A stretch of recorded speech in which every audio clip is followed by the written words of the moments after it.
Every time the Democrats do something outrageous to push for this nonsensical impeachment, it motivates me to make another $25 donation to the campaign.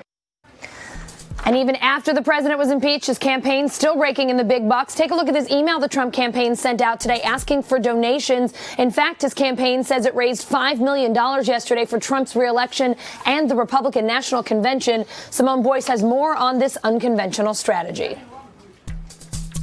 Contributions of more than $200 to Trump's reelection campaign added up to around $60,000 on the day before the impeachment announcement, and then jumped to over $350,000 on September 24th, according to the Center for Public Integrity. And within 24 hours of Pelosi's press conference, Trump's campaign and the RNC had reportedly raised $13 million. $5 million came from small dollar donors like Christina Eilenfeld. I do feel that I've been motivated more so to donate to this fundraising because of what's been going on with the impeachment hearings. Is there anything that the president could do in your eyes that would be wrong or that would betray your trust and support? Yes, if there is something that would need to be looked at and uncovered, I would absolutely say that that's what needs to be done.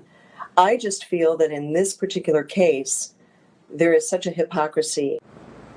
Eilenfeld lives in Macomb County, Michigan, a pivotal swing district that helped decide the 2016 election. She finds the whole impeachment inquiry unfair and rife with hypocrisy. So she's upping her contribution.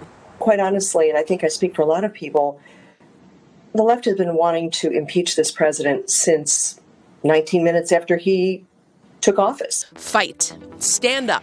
Defend the president. That warlike rhetoric defines the fundraising appeals voters like Christina receive on a daily basis. The campaign is even selling impeachment-themed merchandise. RNC spokesperson Liz Harrington says the first public impeachment hearing brought in another $3 million in just a few hours. We just put the message out there. This is what the Democrats are doing. This is what the Democrats are saying. They want to overturn how you voted in 2016. Is the strategy to position President Trump as a victim of the Democrats' attacks? It's not about painting anybody as a victim. It's laying out the facts of what the Democrats have tried and failed to do since this president was elected in 2016. Democrats are cashing in on partisan outrage, too. Elizabeth Warren saw strong increases in big dollar contributions when the official impeachment inquiry broke. And in October, Joe Biden saw a $5 million surge in grassroots donations following the president's attacks. That's according to the AP. Fourth quarter fundraising totals aren't out yet. They'll tell us more about how the public impeachment hearings directly impacted campaign donations. But the Trump campaign and the RNC still outraised all Democratic candidates in the third quarter, reportedly bringing in a massive $125 million haul. For comparison, Obama and the DNC reported $70 million in donations during the same time in his third year as president.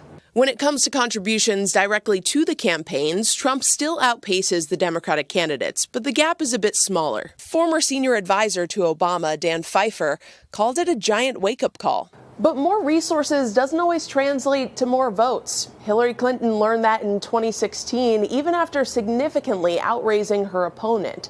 The RNC is trying to make sure that doesn't happen this cycle. They're already spending the cash on new ads and campaigns to target vulnerable Democratic candidates. Endless investigations of President Trump. We are already active on the ground in so many states where we never left since 2016, but this amount of grassroots support allows us to expand the map, allows us to talk to voters in different states that hadn't been in play for Republicans in years past, if you're talking about New Mexico and Minnesota. Using a presidential impeachment as a fundraising opportunity is certainly an unconventional strategy that would have seemed out of the question for Nixon in 1974 or Clinton in 1999.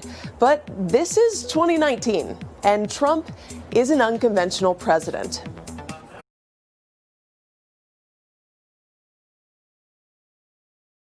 Hey, NBC News viewers, thanks for checking out our YouTube channel. Subscribe by clicking on that button down here and click on any of the videos over here to watch the latest interviews, show highlights, and digital exclusives. Thanks for watching.